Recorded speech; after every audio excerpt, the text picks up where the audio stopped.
Have you ever been annoyed by a difficult person? Can I get a yes? Okay. Would you like to learn the secrets to bring out the best in anyone? Our speaker today solves people problems with communication, crisis, conflict, and ethics. She has presented her message globally to over 1 million leaders and teams in business, government, healthcare, and the US military.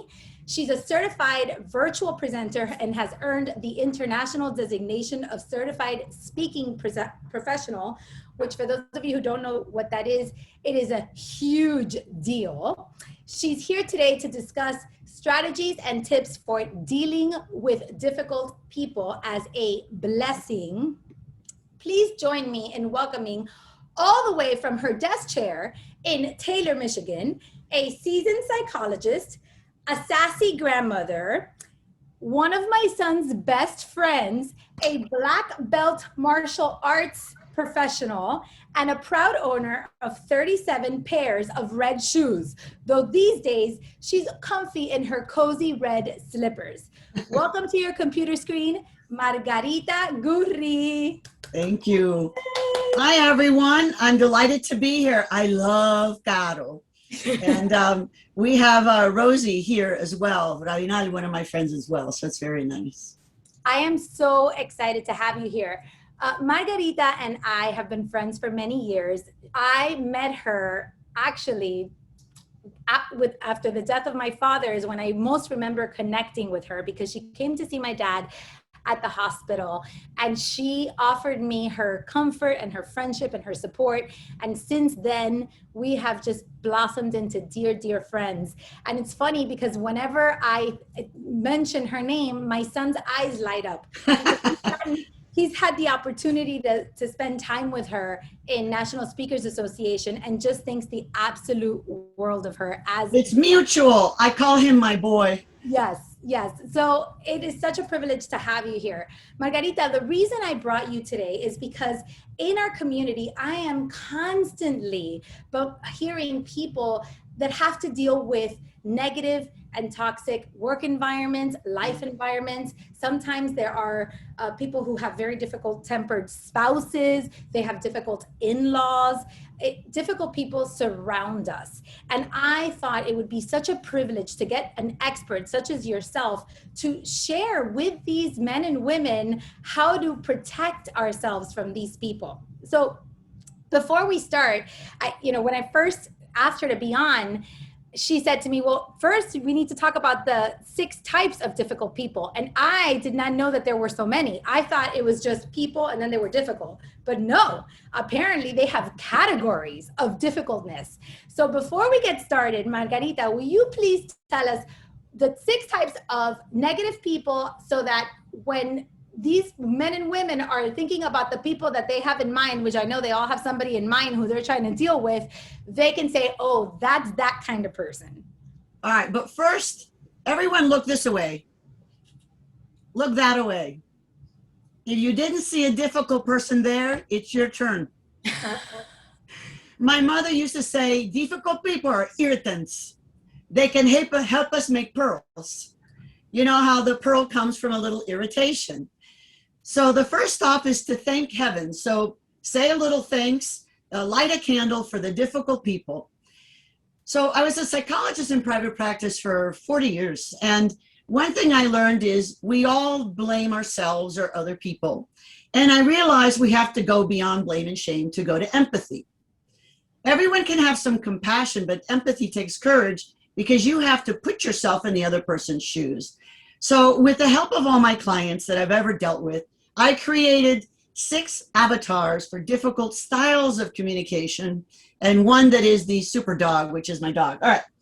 The first, are you ready? Dun, da, da, da, da, da. And in the Latina community, we know about the diva.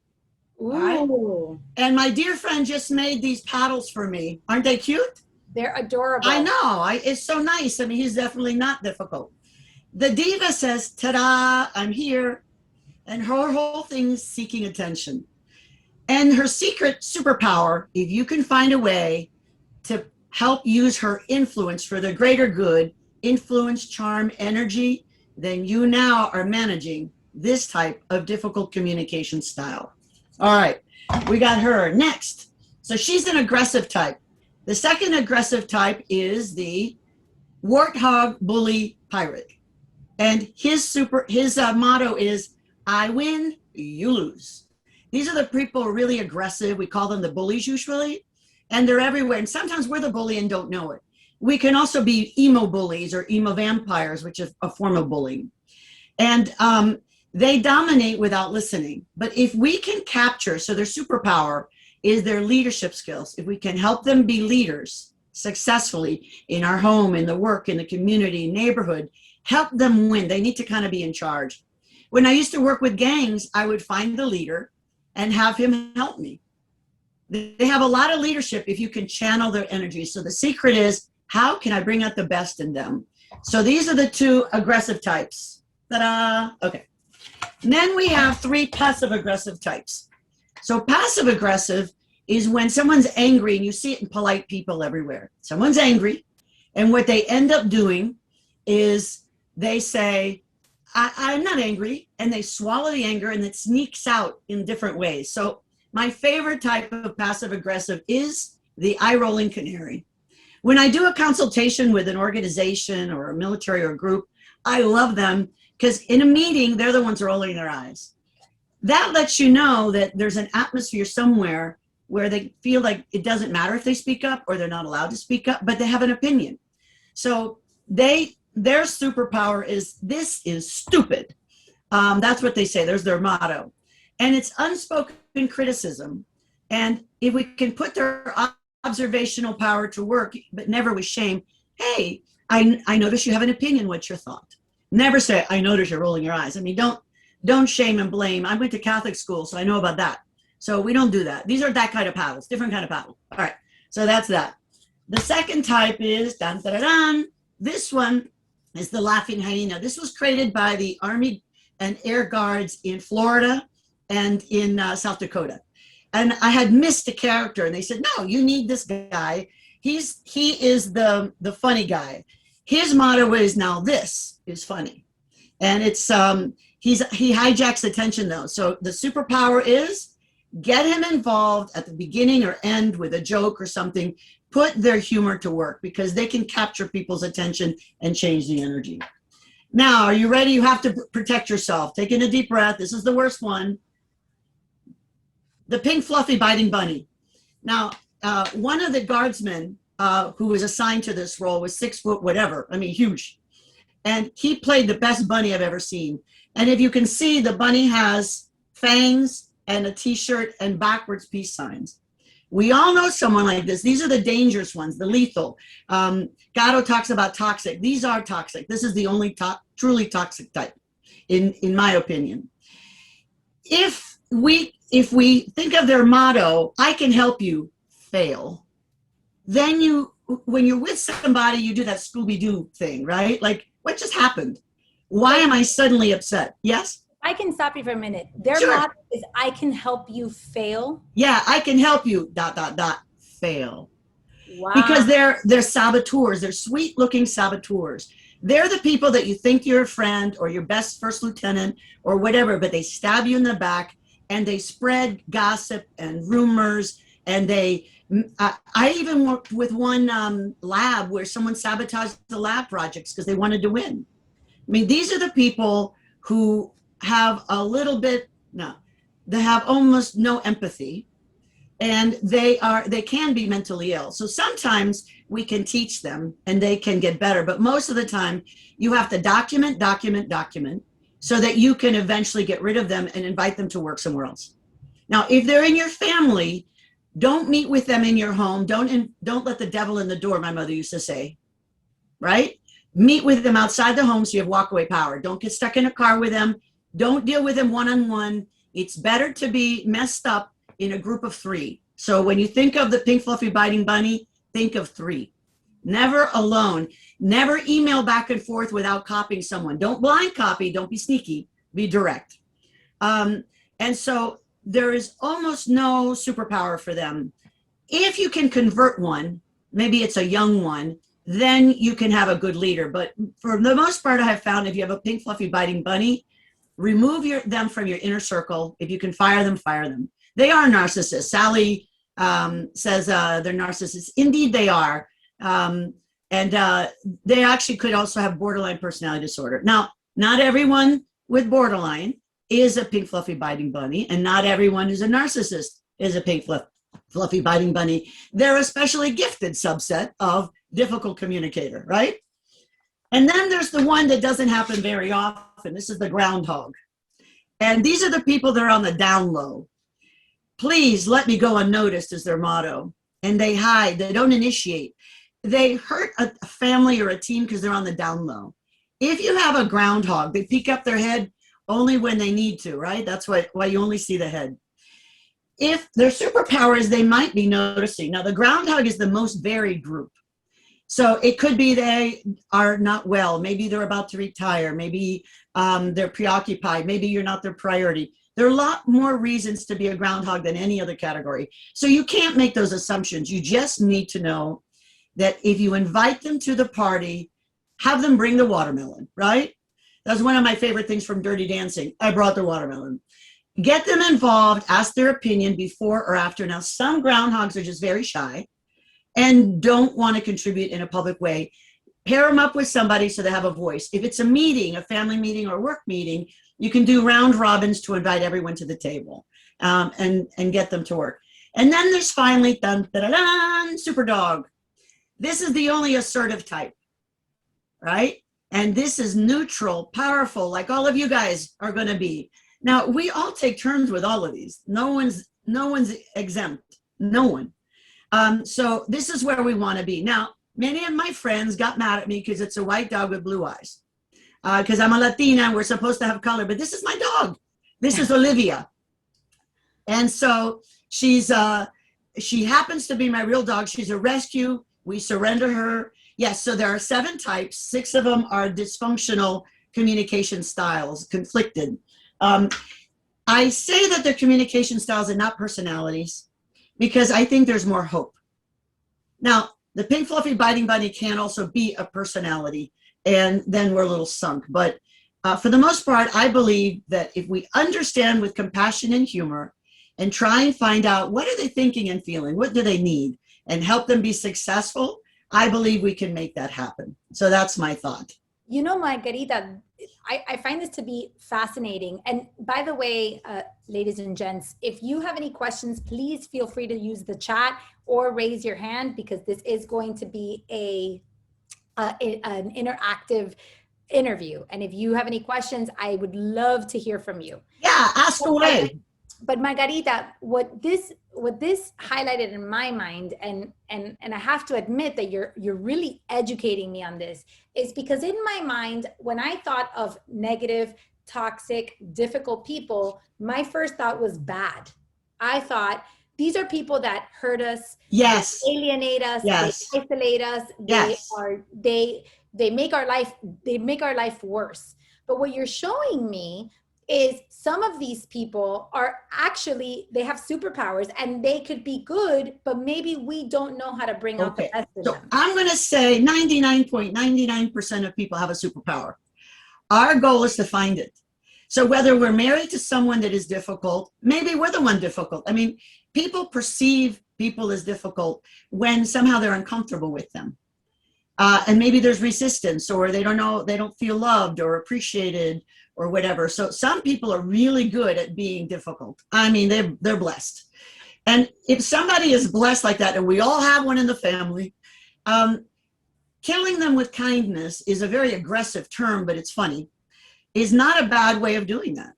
I know somebody whose mother-in-law was so nasty to her for many years.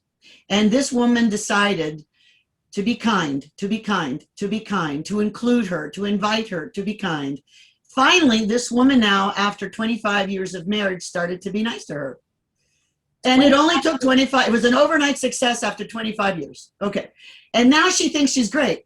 So the issue is no one can determine who you are. It's like Pretty Woman. We say who, we say when, we see how much, right? And it's up to us. Now you see my super dog in the back? You see Olivia, there. She's there in the back. All right, so Boriana had her hand up. Yeah, so basically from what I understand is like the difficult people with all of these six difficulties qualification. Communication styles, yes. Communication styles is not about how bad and difficult they are, but the ability for us to convert that difficulties into a power so we can actually benefit of that. Yes, and that way they're not taking away our power. The problem is when we're angry at something, we are resisting understanding the story. We write a story. They don't like us. I don't deserve this. How could they do this? But instead, if we change the story, said, why is this person being so obnoxious, right? Why are they being annoying? Why are they being so mean? What do they need? How can I be of service? When I came to this country, got beat up a little. I was almost 5. And I would come home a little bloodied up, because they didn't like the Cuban girl in the school, right? I was different. And, plus eating a croqueta when they're all eating something else, that doesn't help, right? So I'm sitting here minding my own business and they're throwing rocks and whatever. My mother would say, mijita, that's Jesus. And I thought, really, Mom? Jesus has a great right hook. I mean, what up? And my father would say, he would clean us up, put us on his lap. He said, what's your plan? And I go, what do you mean? This is my plan. I'm in your lap. I love you. I'm good. No. What are you going to do now? And so empowering ourselves to calm down. Difficult people are the gift that keeps on giving. Our anger is the gift that keeps on giving, because anger lets us know something's off, that we have an opportunity to notice and to grow. So why am I angry? Burnout. My favorite yoga instructor says burnout is when we're seduced by fear. So why are we working so hard? Are we afraid that we're not going to be good enough? We're afraid not going to make enough money? Anger, for me, is the gift that keeps on giving, because it's better than depression. If you swallow the anger, you get depressed. That's the Menninger brothers came up with that idea. That wasn't my brilliant idea, but I'm good at remembering, all right? So I'll give myself a little credit. The issue is then, why is it that, and stress is resistance. When we're pushing against the what is, that's again Kevin O'Brien, right? The whole idea of resistance is life. If everything's too easy, then we're never beyond our little safe box, especially now with the Zoom. We're all in this little safe boxes. Do we dare to leave it? What are we going to do? And so my whole thing is, someone's annoying, someone's been disrespectful. It's different when we're being abused. There's no excuse ever to allow ourselves to be physically, emotionally, sexually, financially, spiritually abused. Never. There's no excuse. And we cannot allow that. It is never okay. I don't care what you did that you think you deserve it. That's a story I want you to say I want you to lift your hands, everyone lift your hands up and pat yourself on the back and say, I'm wonderful. And now I want you to put your hands up, say, I'm awful. Say, I want to hear, I'm awful. I'm awful. Now get over it. They're both true. Okay. So join the human race. So if you don't take too much credit for being wonderful or too much blame when you're awful, then it's fine. I mean, we can't be all things to all people. And I think, yes, go ahead. I want to address this real quick. I love what you're saying, because you are basically going with my father's philosophy, which is that we have to accept responsibility for everything that happens to us. The buck stops here, and so do the pearls. So I love the idea that we have to accept responsibility. I love the idea that we have the challenge of being able to look at these people that are causing us to this resistance, and we have the opportunity to have radical acceptance. We have the opportunity to find their superpower. We have the opportunity to manage their emotions. Yes. What I'd like to know, however, is, so you said, well, there's no excuse for being abused, but I wonder, is there a middle ground before being abused is up here, right? Nobody can tolerate abuse. And I think you would know what abuse is if you are being abused. No, some people don't know they're being abused. Okay, so then that's a question. So then it's, how do you know if this is abusive or not? And then how do you know if this is a situation that you should walk away from versus you trying to manage the person and bringing out their superpower? I don't. Okay, so this is a super difficult question, so let me unpack it piece by piece. Depending on how we're raised or how long we've been in an abusive situation, we may not know we're being abused. We may think we deserve it. We may think it's okay. And abusers are just human beings. They can be charming and wonderful. When they feel guilty, they're wonderful, better than anyone in the world. So we get confused in our heads. But if we have friends, and sometimes abused people get isolated so they don't have friends. If we have friends who are worried about us, then you have to say, maybe I'm being abused. If you're afraid or don't invite your friends to your house, then something's wrong. Now, maybe the fear is that your house is a mess. One of my friends is a real pack rat. Her house is always a mess. And she invites people anyway. She has parties. She doesn't care because she's learned to love herself as she is. She's one of the most effective social justice engineers I've ever met. She makes things happen in the world, but her house is a mess. So what? Think about the thing that you have shame about and then forgive yourself. So if you have, like me, gordita power, embrace it. Yeah, gordita power. If you're too flaca, it's okay. Flaca can be the next gordita. It's okay. Don't be sad that you're flaca. Accept the way you are. If you're embarrassed about something, if you're ashamed, maybe you did the worst thing you can do. You had an affair. You said the Lord's name in vain. Whatever you think is the worst you can do. Maybe you don't like one of your children. Whatever. That shame is just part of human nature. And some children aren't likable because we're not understanding them. Everyone can become likable if we understand them. If we don't like someone, we have to ask, what do they need? And why is this child unlikable? Now back to the abuse. If you're being hit, there's no doubt you're being abused. That's the easy one. If there's a bruise or a mark, it's abuse. Da-da, easy. Here's the question, though. If you're being verbally abused or if you're scared all the time, sometimes we convince ourselves to be abused. There does not need to be a bruise or mark. You know what? This life is not a court of law. You do not need proof that you're scared and that it's not your problem. Let's say they don't like that you wake up too early in the morning and the person wants to keep, these are examples I think of in my real life, right? Whatever it is that you're dealing with, if it doesn't feel right, it's not. And when in doubt, ask a friend. There are some friends that have good judgment. Some friends that are, oh no, I can't imagine, and they make it worse. Don't go to those.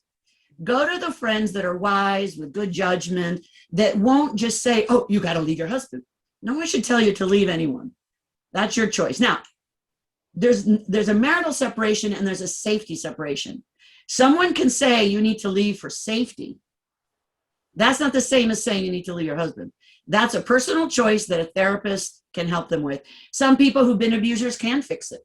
It's not an easy fix because with it comes some baggage, some hurt feelings. I mean, can you imagine being the kind of person that hits somebody or makes someone feel bad?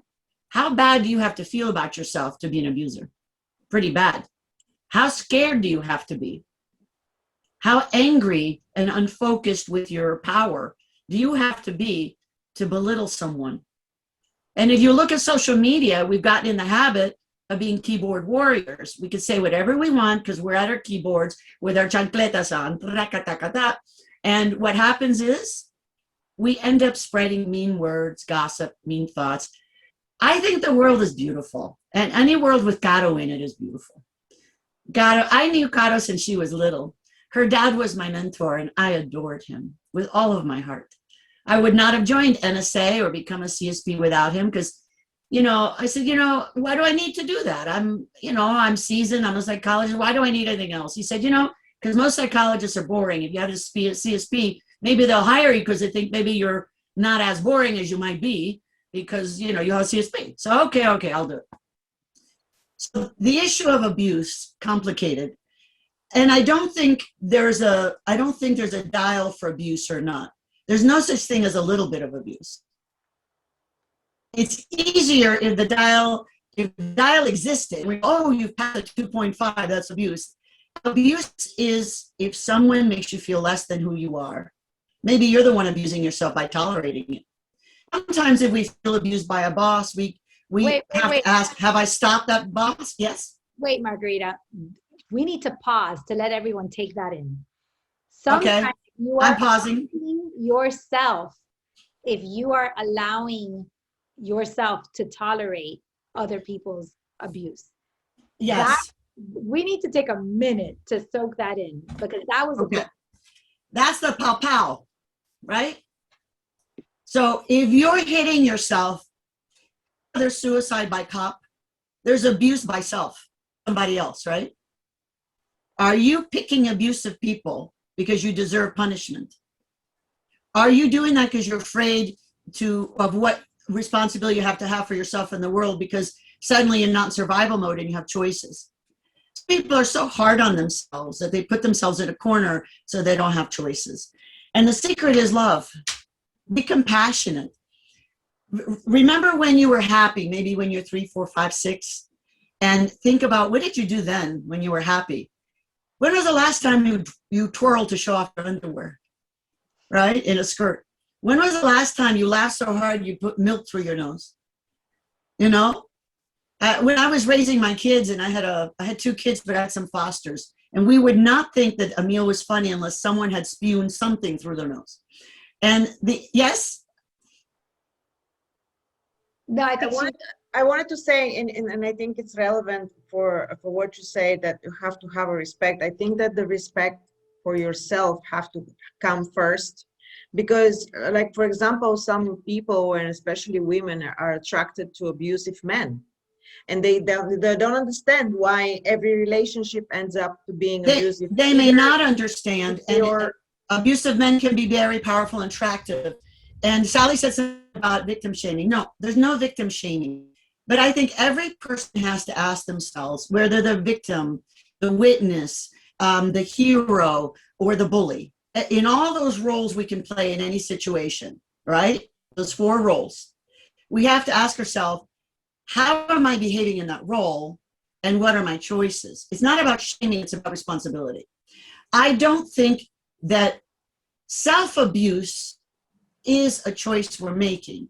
Being in an abusive relationship we're scared to get out is not making the choice. Sometimes the research shows that you're in a very abusive situation, if you get out, that's when you're more at risk. That I understand people staying, because it's really scary and it's reality. So being in a very abusive relationship can be dangerous to get out of. And you need support and help to do that. You can't do that alone ever. You just can't. So there's no victim shaming ever. But I think in every role we have to ask ourselves, how am I behaving in that role? And I think that, am I being a witness in my own life? Am I being a hero in my own life? Am I being a bully? Am I being a victim? And those are hard questions to ask, because we don't want to be the bully and we don't want to be a victim. We can say we're the hero, we can say we're the witness. But my philosophy is, if you're a witness and not becoming a hero, then you're either a victim or a bully. You can't be a witness for long and stay a witness. We have a call to action, to service, to ourselves and others. Margarita, Rosemary has a question and she's patiently raising. I love my Rosemary. What question?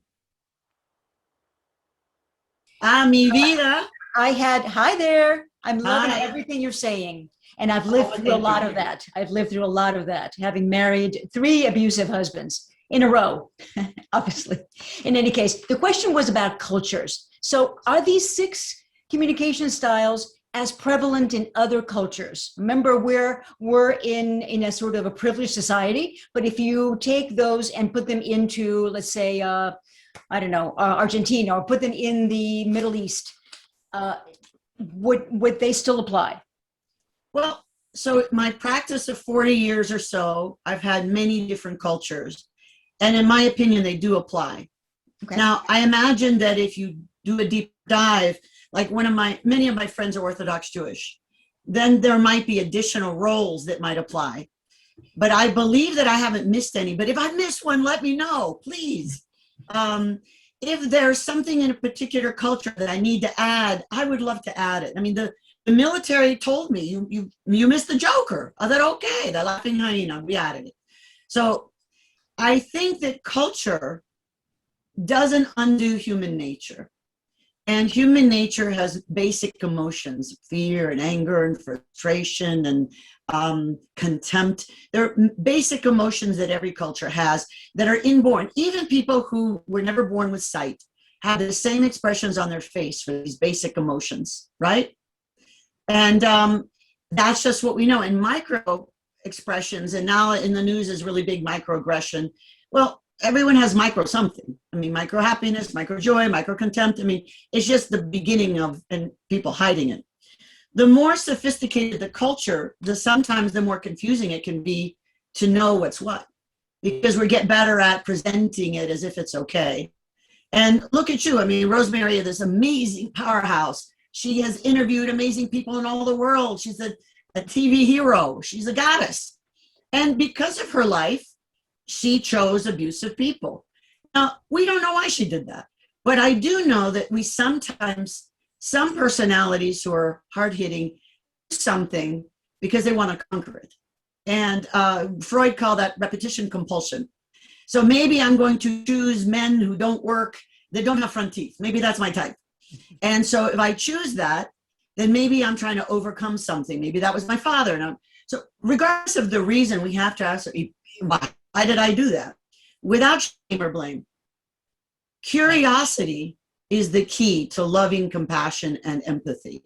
Now, compassion is here. If we have a continuum of compassion, compassion is here, empathy is here, and on the other side is disinterest. So we have to have empathy for ourselves, put ourselves in our own shoes. And I ask, and when people lose their way, I say, pretend to be you.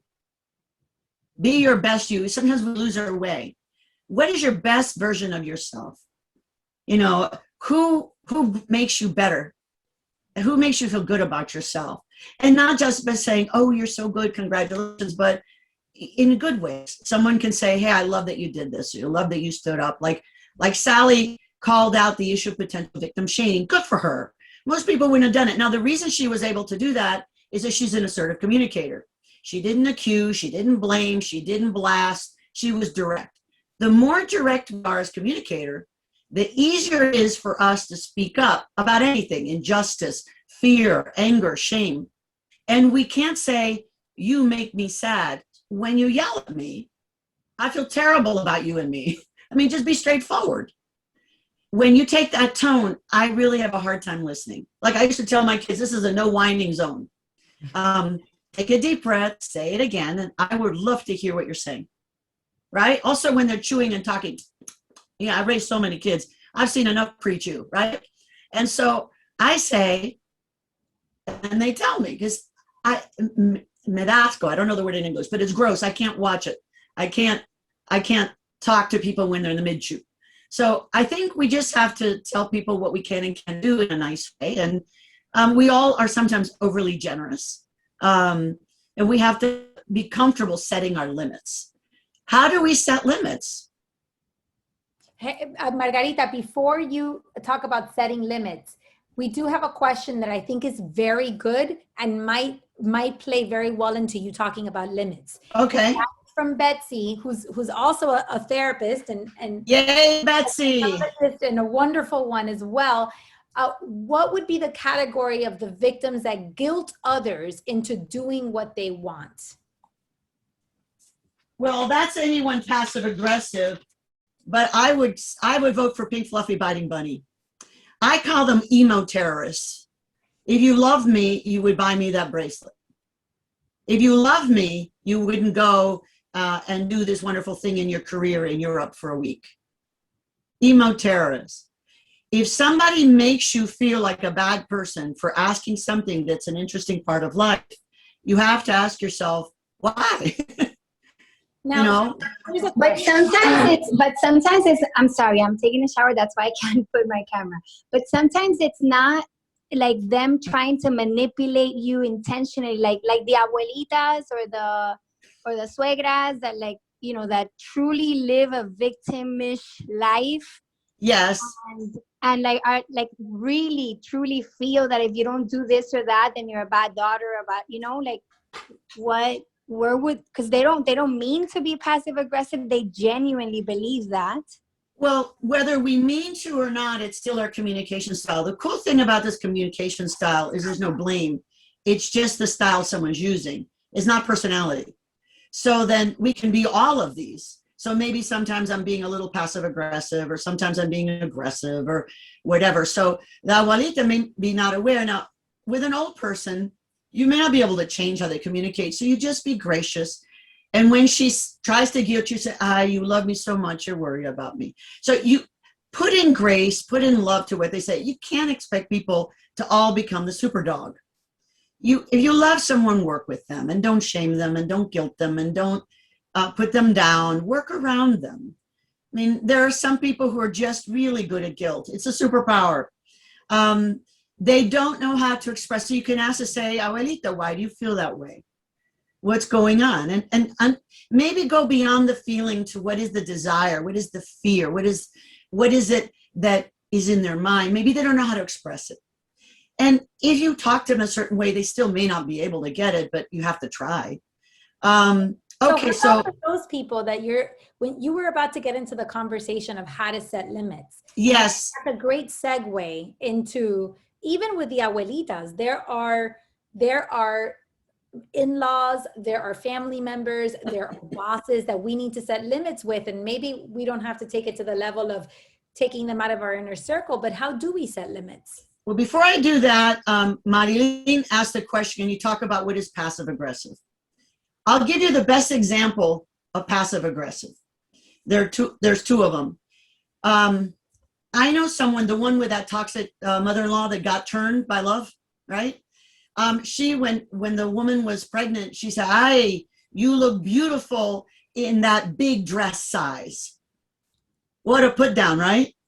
And she would be doing this the whole time. Well, what was her fear? She was fearing that her son would love this wife who is now going to be a permanent part of the family because she's a mother. I mean, let's face it, with some mothers who are that toxic, they say the woman doesn't count till she has a child.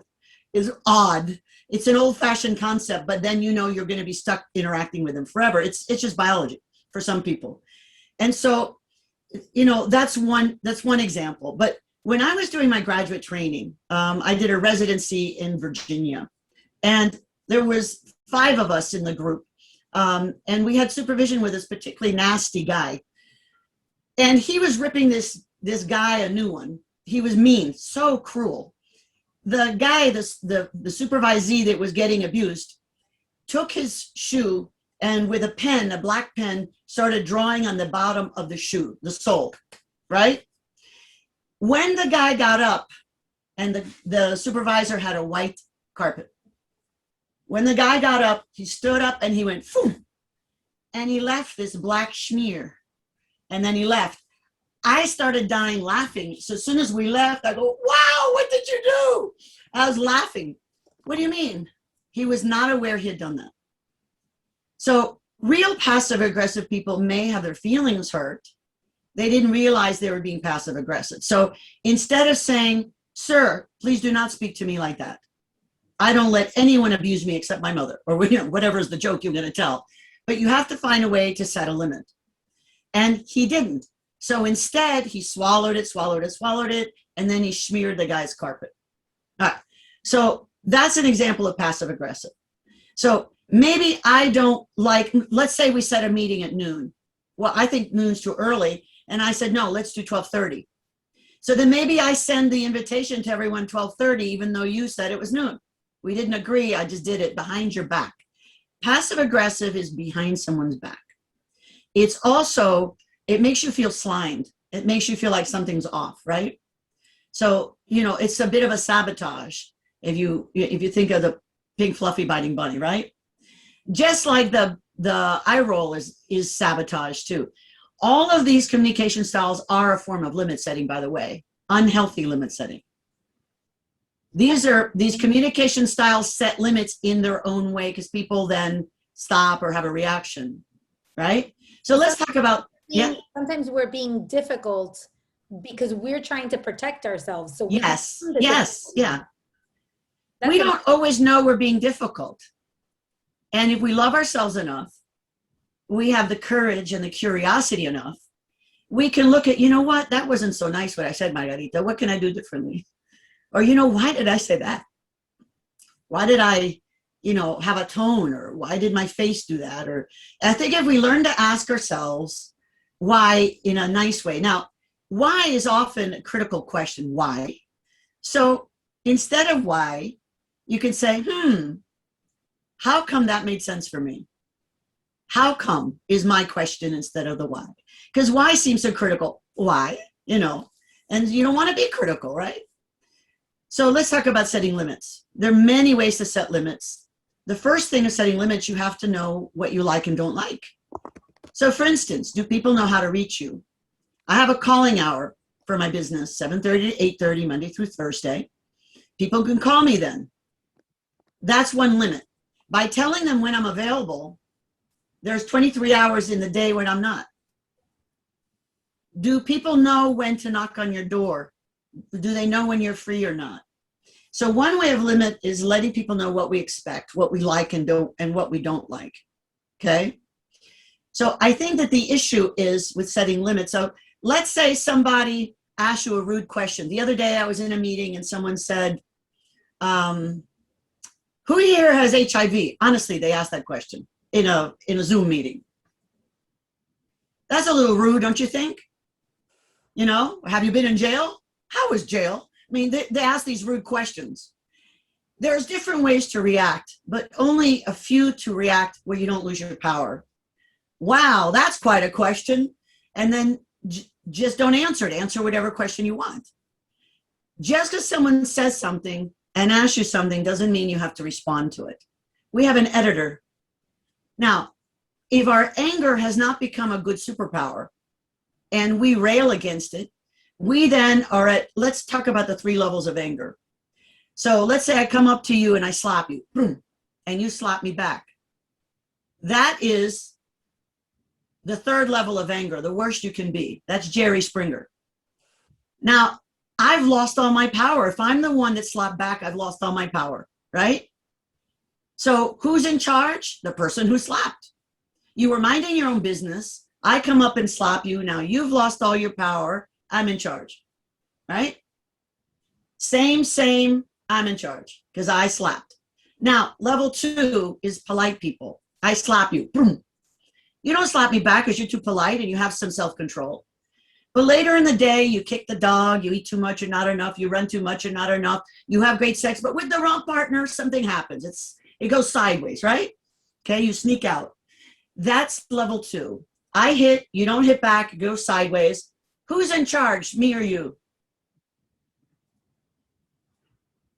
You.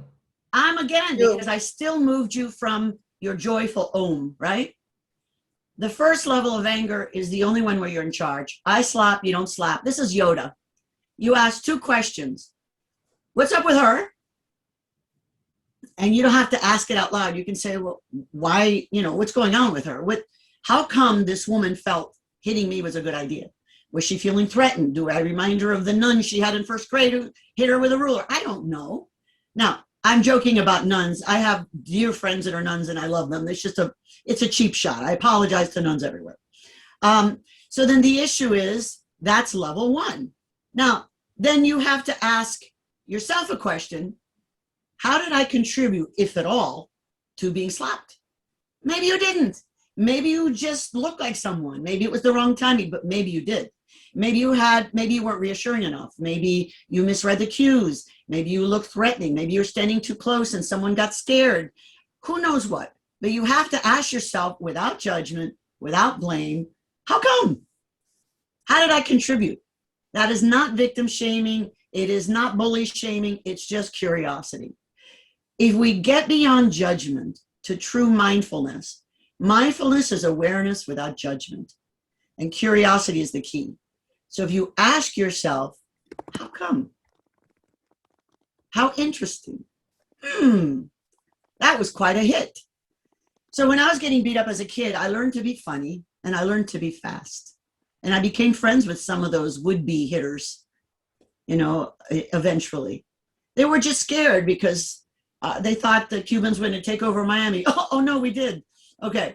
So maybe they were right. They were reading the future. But anyway, so setting limits, the first question you have to ask is, what is it you really want and expect?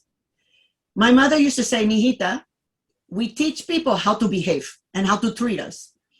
That was always so annoying because she was right, right? So if someone's being disrespectful, how, if at all, did I contribute to them thinking that was okay? So if we're, like some of you who are very assertive, Sally and our therapist, Betsy, were so very assertive. Rosie is very assertive. If we're very assertive, we can say, well, let's try that again. If you can find a way to have a sense of humor and set your limit in a neutral tone, neutral language, then you are super dog with a red cape and red shoes, and you all have a red cape. You just have to make sure you put it on and you dust it off. We all have a red cape. So the issue about setting limits is, what is it you expect? If you don't know, you're not going to get it. How do you want to be treated? If you've done something bad and you think you deserve abuse, you're wrong. Just forgive yourself, apologize to whoever you need to, fix it, and move forward. No one's perfect. No matter what bad thing you've done, fix it.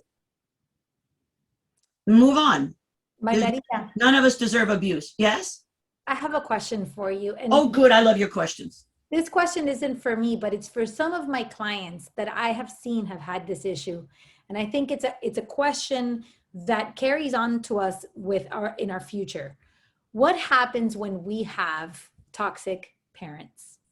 What happens when our own parents are abusive, they're negative, they're selfish, they have the attributes of the bunny fangs, and they're our parents. And Yes. as we grow older, we can set boundaries, but we feel responsible to take care of our parents. Well, We feel like we should love our parents. How do we, and I'm assuming, because I had the privilege of having wonderful parents. Yes, And you I'm do. assuming that having those parents could affect our future spouse, our It future does. spouse. It does. It could It affect does. how we let our bosses treat us. It could affect Yes. how we deal with customers. So how do we handle Okay. parents? So sometimes we're born into cultures, family, religion, country, whatever. Maybe we're born in a cult. Sometimes we're born in a circumstance that changes our narrative so that we're not the hero of our own story. We should all be the hero of our own story. And if we're lucky and we're blessed, we're born to parents and siblings who let us be the hero. They try and understand who we are. I mean, I believe each child is a gift, and you unpack and go, ooh, who is this one? And you get to know them. Ooh, what a temper. Ooh, how creative. Or, ooh, this one communicates but needs to go places 2 hours early because she gets anxious, or, whatever. It's unpacking the gift of each baby, right? And each person in our lives. If we have toxic parents, we have to find a way. Let's say we're already adults. We have to find a way first to forgive them. We don't have to have them in our life if we don't want, but we can't be mean. You cannot get away from toxic people if you're mean. Decide, see what you can get. If you can get any good from them, get it, set the limits. Some people deserve to be in our lives, but never in our home. Some people don't deserve to be in our lives. But I don't give up on people so easily. So we can love someone that's terrible because they're part of a family. We all have that aunt, uncle, sibling, whatever, that has that, right? Love goes beyond everything. The problem is then when our story gets shifted that we think we're bad. So let's say, I'm thinking of a girl right now I know. She's super creative, super brilliant, and was always asking questions. She thought she was bad for asking questions. They all told her that she wanted too much, that she was trying to put men down, that she was wanting too many of the resources of the family and the community. Selfish, selfish, selfish, bad, bad, bad, right? We get that message? So she thought she was selfish and bad, bad, bad. Now, if depending on the kind of kid we are, when we're young, maybe we're blessed enough to allow ourselves to find wonderful adults in our lives that aren't at home. That special teacher, that special librarian, the cop down the street, the janitor. And so when I first came to the school, they were pretty mean to me, many of them, and the janitor was always nice to me. So I took refuge with the janitor, and he was the deacon of his church. I learned so much from Mr. Bubba. And so the issue is, for whom are you that refuge? So we can ask ourselves as victims, and we can think of it as victim, but honestly, we were born that way. So depending on what we believe, why were we born that way? We don't know, but it is. So getting beyond the why and the blame and the shame, we were born in this circumstance. How will I make the best of it? Some kids seem to be more resilient than others. I don't know why. They're doing lots of studies on the brain and personality and all sorts of things. But we do know one factor of resilience. We can survive even a concentration camp, you know, like Frankel. We can survive if we have the philosophy that helps support us through that we give and we love and we pray and we have faith that we'll get beyond this.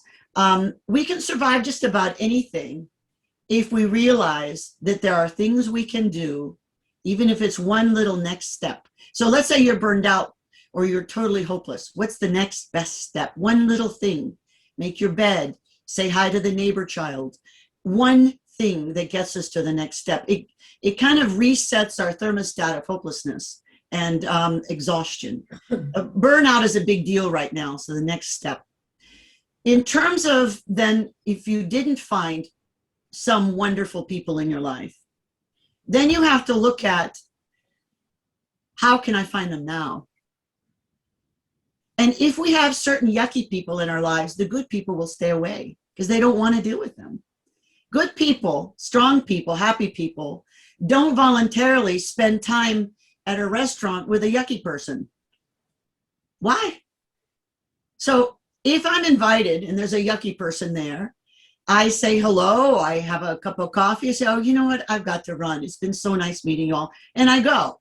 Do I try and change them? No. Like one of my colleagues drinks too much. And when he drinks, he treats his wife terribly. I don't like seeing that. She puts up with it. He does it. I look at her, I give her a kiss, and I say, I believe in you. I whisper, I believe in you. And I say, I'm out. Year after year, I'm not going to deal with that. So this is like we're during conferences or whatever. They're not super close friends. I'm not going to watch that. I'll support as I can. I'm there. She wants to talk. There's nothing in the moment I can do. I can say, you know, Frederick, I think I made up a name. I think you've had enough. And, you know, I like you better sober. I'll say that. Might tell the bartender, please, the next round of chai tea is on me or whatever. You know, I can do what I can do, but you can't make people change. You can invite it. You can facilitate it. You can motivate it. You can excite the imagination and curiosity, but you can't make people treat themselves well. So that was another question that I had, which is, what happens when you love people and you know that they're in difficult situations that you see the potential that they should be able to get out of, but they can't? As a matter of fact, this woman, that'll be our last question because it is 12:55 and I want to honor everybody's. Okay. As a matter of fact, this woman finally left him. They went into therapy. They were able to fix it, and they're super happily married now. So she came to my house to live for 3 weeks. And I told her, you have a house and a bed and lots of hugs here whenever you want. I'm here if I can be of service. So I let her know, but I also didn't let her trash talk him. It doesn't serve well to just blame people. There's two people in a marriage. Marriage is pretty important. He didn't understand how terrible he was when he drank. He didn't understand it. When she left, he was shocked, and they did therapy with a good therapist. There are therapists that make you choose because they think something's right, and there's therapists that empower you to make your own choices. So you've got to find one of those. Amen. But she was not safe, and so I told her, come be with me till you're safe. And we didn't allow her to trash. I helped her find a therapist, and they are super happy now. He was so embarrassed. And I said, you know, you did the best you could, and now you've learned. Welcome back. So you have to write the story that you can live with and write the future story and then move into it. What story do you want to live set it up, scaffold it in the steps, and go there. I love that. Yeah. Thank you so, so much for My sharing. pleasure. So this is how I handle my expert Zoom calls. I like to respect everyone's time. So Margarita, you may be heading out to something at 1 o'clock and in a hurry, but if you're not and you want to hang out for a few more minutes, I will hang ahead. whoever wants to stay and ask any last questions, we will honor that. But the session is officially over so that the people that have to go can go. Margarita Gurri has an incredible 5-week program in which she teaches people how to deal with difficult people. And if you want more of her, she's an incredible resource, and I would love for them to be able to find you. So please, let's share your website, your Instagram profile, your Facebook, and your resources. How can they get in touch with you? How can they find your program? All right. There are people that may need more. My website is drredshoe.com. drredshoe.com. I've put it on the chat. Just like a red shoe, drredshoe.com. Only one though. And I have an idea to offer something just for Caro's community. Caro and I will talk, and she'll send you an email about it. I've been inspired by you all, so I'm going to make a special offer for you all. And Caro, you put it in. Thank you. I was just going to put it. I put it in. So- For anyone that's new to the community that hasn't signed up and wants to receive this special offer by Margarita, make sure that you go to carolinedeposada.com and you sign up for my newsletter, which is at the bottom of the homepage, so that you do not miss the email with the special offer that I'm going to send for Margarita. I want everybody to be able to benefit for it. Or you can also email me at caroline@carolinedeposada.com and say Dr. Red Shoe, and I will make sure that I get that information to you so that if you want to connect with Margarita, you can. She is an amazing resource and a beautiful person. We're so grateful to have you here with us. Thank you. It's an honor to be of service, and you guys all look so great. It's so nice to be with people who love themselves. I can see that. Congrats. Do it more. Do it again. Margarita, you're amazing. Thank you so much for sharing. Thank you, Margarita, and thank you, Caroline, and thank you for inviting me. That was a pleasure. I'm so Thank Great you. weekend. Yeah. So Thank you, Margarita. It was great. Pleasure. everybody can unmute themselves and have a few minutes with her. Thank you enjoy so her. much. We've got Laura Latimer here from Santo Domingo. Hi, Oh, we are international. Oh yeah, thank you. It was very interesting. I have a question if you're taking questions. I'm going to linger. All right, go ahead. Thank you. So during the pandemic, things obviously were very overwhelming for so many of us.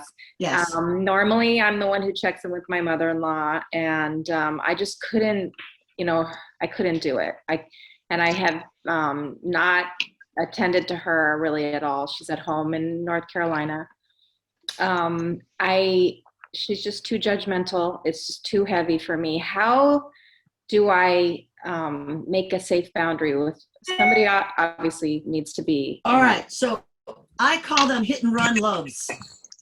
So send her a loving text. Send her a picture of your life, kids, grandkids, neighbors, your garden. Hit and run. Boom, boom, boom. And little videos, bombard her. Now, if she needs attention, if she's a bit of a diva, sometimes judgmental people are divas, sometimes not. Is she a diva? She just kind of, it's really difficult to be around her in all respects. She's not, but she's one of those that will silently criticize everything that you do. Like her energy is really hard to be around. Okay, so she's passive aggressive. Yes. Sometimes they need public displays of love. Send her flowers or a potted plant or something that all her neighbors see. She gets something outside. Nice. Send her balloons that she can tie on the front. I mean, depending on the person, some people need visible signs of love to feel reassured. And since you withdrew suddenly, you don't have to apologize for not being there. Does she have other people that take care of her? You didn't abandon her, right? No, she's okay. Right. But we're her main people. My husband is her only son. And does he reach out to her? I mean, yeah, but not, All Yeah. right, so kiss him more often and have him do it. Okay. You know, I think you know, your mother's having a rough time. You don't have to mention again that she's difficult. Your mother's having a rough time. What can we do for her? Maybe you send her, if she cooks, maybe you send her those meals once a week, those gourmet meals in a box that they're all kale, Caro. I mean, ooh, but okay, the kale, I call them the kale box. So maybe you can send her a kale box or a meat lovers box or wine of the week or the honey of the day or, you know, whatever. So find ways to show love that is concrete, that she has. And concrete could be a video. You don't have to spend money. Have encouraging the children. You have kids? Yes. Okay. Have the kids video with her. And you can be good by saying, hi, Abuela, here we are. Here are the kids. Bye. And get out of there.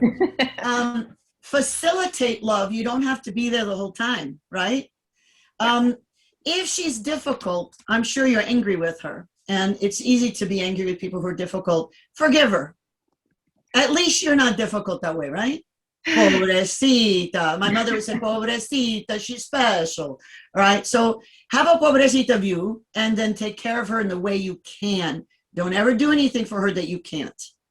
Okay. Thank you so much. But be super loving, super affectionate, super present. Don't let a week go by without sending something. It's a hit and run love. Okay. Perfect. Yeah. Thank you. Omar had a question that he put on the chat, and I didn't see it until right now. Omar, do you want to go ahead and unmute yourself so that you can ask Margarita? You talked about what about if you don't know who you are? And I want to know more about that question. Omar? So maybe I'll talk until he talks then. But he wrote, making you feel something less than you are. What about if you don't know who you are? Well, you know, a lot of times we don't. I mean, sometimes, let's face it, we create a story from childhood and then it has to be updated. So I invite everyone to update your story. What is true about you? Are you still generous? Are you a bad person? Maybe you had an affair 10 years ago. Are you still a bad person because you had an affair 10 years ago? Did you ask for forgiveness of yourself and whatever? Did you stop? I mean, there's got to be an end to the self-flagellation. So who are you? What do people value? If you don't know who you are, ask a friend. Caro, who am I? Like when I was trying to tell people. Who you are, because I believe that you get to rewrite your story whenever you do. You get to rewrite it. We do lose ourselves in difficult situations. And when we're exhausted and when we're scared, when we're super angry, when we get alone and isolated, especially I'm wearing an armband for my friends that are extroverts. I'm an introvert. So as long as I'm with my inner people, I'm happy. I don't need to see a huge amount of people. Caro is one of the few people I ever do anything outside of my inner circle with. I have a very small inner circle. And I love people in groups and whatever, but in terms of my intimacy, it's very limited. And Caro is just one of those. And so one of the things that we ask ourselves is, who am I? Well, do we ever really know who we are? No. Because if we're smart, we're always changing, we're always growing, but we can't define ourselves by our worst moment. Get over that. And we can't define ourselves by a best moment.